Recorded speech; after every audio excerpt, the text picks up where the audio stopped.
अभिषेक परमार। तो जैसा कि मैंने आपको पहले वीडियो में बताया था, सुभाष चंद्र बोस कटक के रेवेंसा कॉलेज से अपनी पढ़ाई पूरी करके कलकत्ता पहुंचते हैं। जी हाँ, कलकत्ता 1913 का ये समय है, यानी कि एक साल पहले 1912 में ब्रिटिश इंडिया ने अपनी कैपिटल शिफ्ट कर चुकी थी। कलकत्ता पहुंचते हैं और ये प्रेसिडेंसी कॉलेज में एडमिशन लेते हैं। प्रेसिडेंसी कॉलेज एक प्रो ब्रिटिश कॉलेज था, एक लॉयलिस्ट कॉलेज था, और इसमें चार प्रकार के चार कैटेगरीज ऑफ स्टूडेंट्स थे। Means the entire student group can be classified into 4 categories.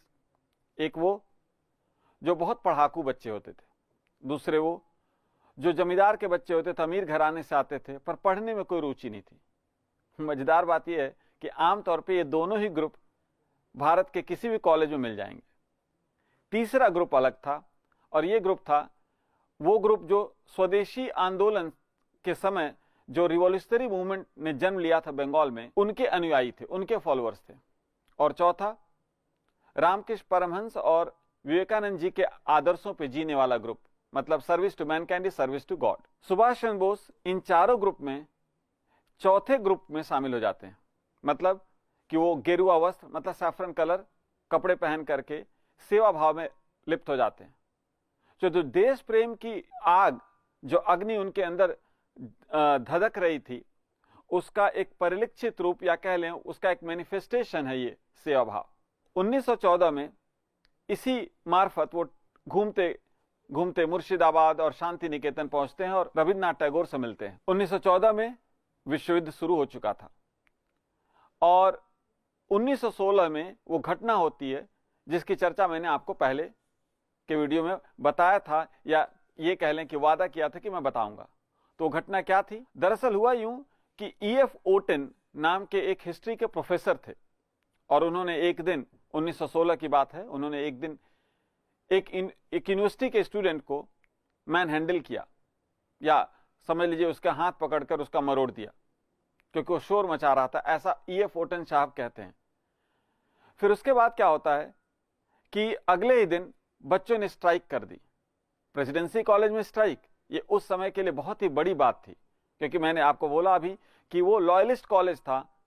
तो प्रेसिडेंसी कॉलेज की स्ट्राइक, ये बात पूरे शहर में फैल गई, और भी कॉलेज के स्टूडेंट्स ने स्ट्राइक पे उतर आए। खैर, बहरहाल 2 दिन किसी तरह से कुछ समझौते से स्ट्राइक खत्म हुई, और जब अगले ही दिन फिर से E.F. ओटन साहब क्लास ले रहे थे, तो फिर उन्होंने स्ट्राइक में भाग लेने वाले बच्चों को क्लास से बाहर निकाल दिया, और उसके अगले दिन उन्होंने फिर से एक बच्चे के साथ वही हरकत की जो 2 दिन पहले किया था। अब पानी सर से ऊपर जा चुका था, और ऐसे ही किसी एक दिन कुछ ग्रुप ऑफ स्टूडेंट्स ने उन्हें पकड़ करके थोड़ा, कह लें आपकी भाषा में तो वही कंबल उड़ा करके थोड़ा मार वार दिया। हालांकि इस खबर की पुष्टि आज तक नहीं हो पाई कि सुभाष चंद्र बोस उसमें शामिल थे कि नहीं थे। एक आई विटनेस कहता है कि बोस को मैंने वहां से दौड़ते हुए या भागते हुए देखा था। बाद में चल करके बोस के भतीजों ने, मतलब कि बोस के नेफ्यूज ने पूछा कि चाचा आप वहां मौजूद थे क्या? तो बोस बस मुस्कुरा के रह जाते हैं, कुछ बोलते नहीं है। इंक्वायरी कमेटी बैठती है। इंक्वायरी कमेटी में बोस ने अपने गिल्ट को स्वीकार नहीं किया, अपने कोई गलती को उन्होंने माना नहीं कि नहीं मैंने ऐसे नहीं किया है, और नहीं उन्होंने अपने ग्रुप में किसी भी स्टूडेंट्स का नाम लिया। नतीजा, उन्हें रेस्ट्रिकेट कर दिया जाता, और फिर से वो कटक आ जाते हैं और सेवा भाव में सम्मिलित रहते हैं। जब भी वो वैकेशन में, वैसे भी छुट्टियों पर घर आते थे, तो वो जो लोग बीमारी से, एपिडेमिक से, कॉलेरा से पीड़ित थे, उनकी मदद पहुंचाते थे। इतिहास एक ऐसा विषय है, इसमें भी विजुअलाइजेशन और इमेजिनेशन की जरूरत पड़ती है। जैसे अगर आप फिजिक्स पढ़ते हैं, मैथ्स पढ़ते हैं, तो 3 डायमेंशनल इमेज को हम विजुअलाइज करते हैं, इमेजिन करते हैं। या फ्रिक्शन, पुली से कोई बॉक्स लटक रहा तो उसमें फ्रिक्शन है नहीं है, कैसा है, ये सारा इमेजिनेशन है। इतिहास में भी इमेजिनेशन की जरूरत पड़ती है। तो इतिहास पूरी तरह से कभी भी किसी को समझ ही नहीं आ सकता जब तक हम उस दौर को विजुअलाइज नहीं कर पाते हैं। भारत उस दौर में गरीबी, भुखमरी और अन्य कई प्रकार की बीमारियों से जूझ रहा था, और लोग ऐसे मर रहे थे कि बोस ने खुद ही लिखा है कि people were dying like flies. एक साल बीतता है, बोस वापस पहुंचते 1917 में कलकत्ता, एक बार फिर से प्रयास करने के लिए कि उन्हें एडमिशन मिल जाए।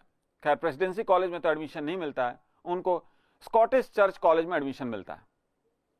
और विश्व युद्ध चल ही रहा है, लेकिन विश्व युद्ध के अंत के दौरान ब्रिटिश इंडिया ने एक फोर्स बनाई, इंडियन डिफेंस फोर्स, और उसकी एक यूनिवर्सिटी ब्रांच स्टैब्लिश हुई। इस यूनिवर्सिटी ब्रांच में बोस सम्मिलित हो गए। हालांकि यहां पे अगर मैं इतिहास में जाकर झांकूं तो आपको बतलाना चाहूंगा कि ब्रिटिश राज हमेशा डिवाइड एंड रूल पे बेस्ड था। British imperialism had always been based on divide and rule, and ऐसा नहीं था कि ये भारत में ही हुआ है। जहां जहां भी ब्रिटिश ने कंट्रोल किया था, जैसे श्रीलंका में, उनकी एक पॉलिसी थी माइनॉरिटीज को प्रॉप अप करना, खड़े करना मेजॉरिटी के अगेंस्ट, या ऐसी कोई भी चीज दिख जाए जहां वो मेजॉरिटी माइनॉरिटी या कोई डिस्प्यूट पैदा कर सकते हैं तो जरूर करेंगे। और ऐसा ही 1857 के विद्रोह के बाद भी दिखता है, जब उन्होंने पूरे हिंदुस्तानी कम्युनिटीज को दो भागों में बांट दिया था, मार्शल रेस और नॉन मार्शल रेस। तो कहते थे मार्शल रेस फिट है आर्मी रिक्रूटमेंट के लिए और नॉन मार्शल अनफिट है, और बंगालीज नॉन मार्शल रेस में डाल दिए। इसलिए नहीं कि वो अनफिट है, बल्कि इसलिए क्योंकि उन्होंने 1857 के विद्रोह में शामिल हुए थे।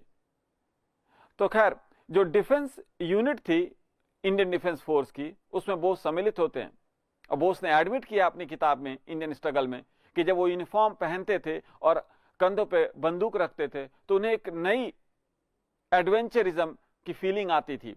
हो भी क्यों नहीं, 1857 के बाद, और खास तौर पे प्रिसाइजली 1878 में, 1878 में एक ऐसा एक्ट आया जो ज्यादातर इंडियंस को गन रखने की इजाजत नहीं देता था। मतलब लाइसेंस के बिना आप गन नहीं रख सकते थे और लाइसेंस मिलता नहीं था।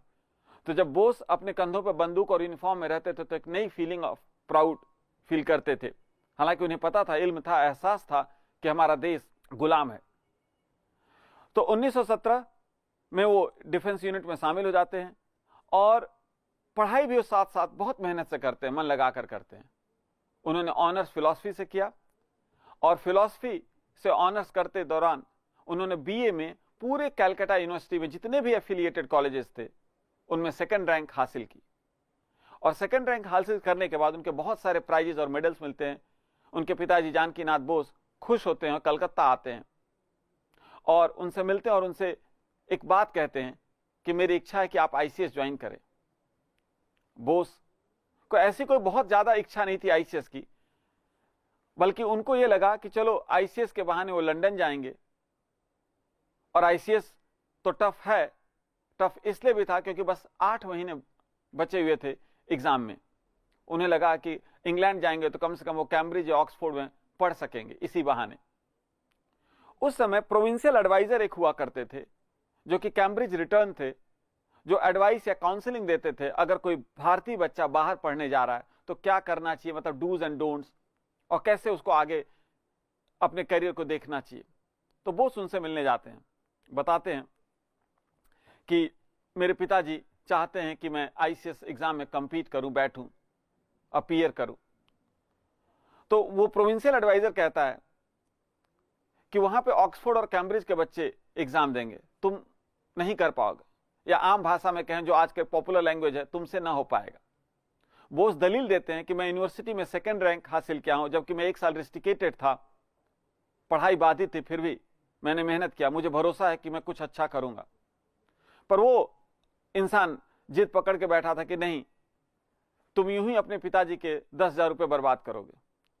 अब ये बात बोस को बहुत बुरी लगी और बोस उठ के जाने लगे।